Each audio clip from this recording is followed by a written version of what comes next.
I'm Michael Breed, and I want to explain to you this incredible golf swing of Scottie Scheffler's. This swing, by the way, is the most productive golf swing that we've seen on the PGA Tour in the last 3 years. In fact, he's at it again in 2024, obviously with the big win at the Players and the API. But also, too, if you look at the statistics, he's number one in strokes gained total. This is an incredible golf swing, and he does a lot of little idiosyncratic things in this motion to make it highly productive.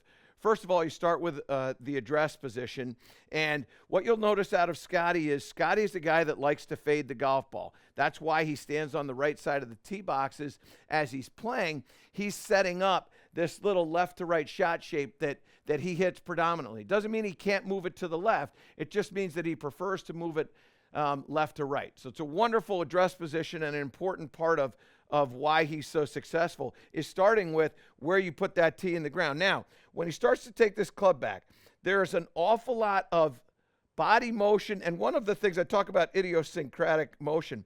The body is leading this, but his arms are preventing this club from getting inside. So you will see this, and he will do this. He will push that club head out and away from him, and that's exactly what you see here. Despite this altered angle, you're going to see that club work way out and away. Still massive amount of turn in the shoulders. He doesn't really have a lot of wrist set right here as this club nears the top of the golf swing. And you're also going to see this grip creates a very open club face right here. So this club face relative to the arm is just slightly open.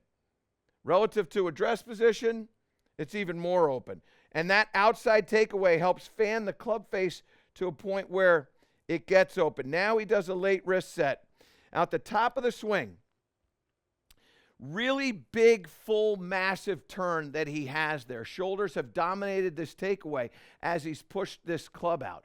But what you're now going to see is a guy who spends his backswing trying to create power and make sure that that club face doesn't get into a closed position so that he can hit this little cut that he likes to hit.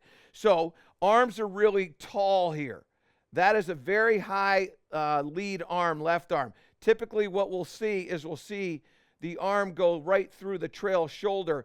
In a normal situation, that arm might be dropped a little bit. There wouldn't be quite so much space between his elbow and the rib cage. But this is all in an effort to get that club face to get open, create this cutting motion that he has in his golf swing. Now, as he starts to come down, this is what is interesting about Scottie. So let me just draw one final line here for you as we start. Here's his club face his face right there, not the club face, but his actual face. And what you're going to see him do when he does this, he's going to move away from that. He doesn't stand up, but he's moving away from that in an effort to try to get this club face to stay open. All of what he's doing in this swing is to keep that club face open. So he's going to start to move now his body down into the strike, but he doesn't drop down. He's moving away. And the other thing that's happening as he starts to move away, he's really getting into his lead side here. You can see how the trail heel is off the ground. But what's really curious to me, and we talk about the idiosyncratic moves that players have with Scottie, he creates a little bit of a draw eye line. So we're used to seeing Rory McIlroy's eye line go like this. He plays draw. Scottie does the same thing with his eye line, but he plays fade, which is one of the reasons why you're going to see his body do what it does as I share the rest of this downswing. Body rotating. As he starts to come down, he's now in this draw eye line, but the club face open and outside, he now can swing across. And as he starts to swing across, what you're going to see is his heel, this left heel is going to pivot, and this right toe is going to drop underneath. Again, as he's doing that, he's trying to keep that club face in an open position. And this is the quietest club face, by the way, that I've seen on the PGA Tour since Jim Furyk. Remember, Jim Furyk had a double overlapping grip. And what Jim did was he did a very similar thing with his body. He didn't have the movement in the feet. wasn't swinging the club at the speed that Scottie swings at, but that club face was really, really quiet through the strike. The same thing is true with Scottie here. So watch the foot movement now.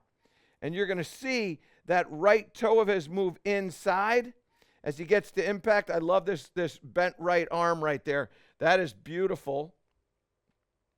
But watch the footwork now continue to slide, slide, slide, slide. The left heel has not slid.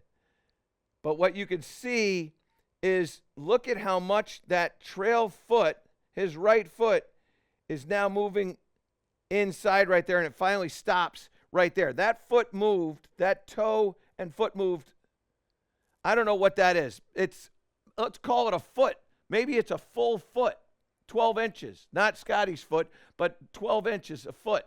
It may be that much movement that he has right there. Now I want to go back to something else. So bring this down to impact right here. Let me erase this, and I want you to take a look at what happens with this club face.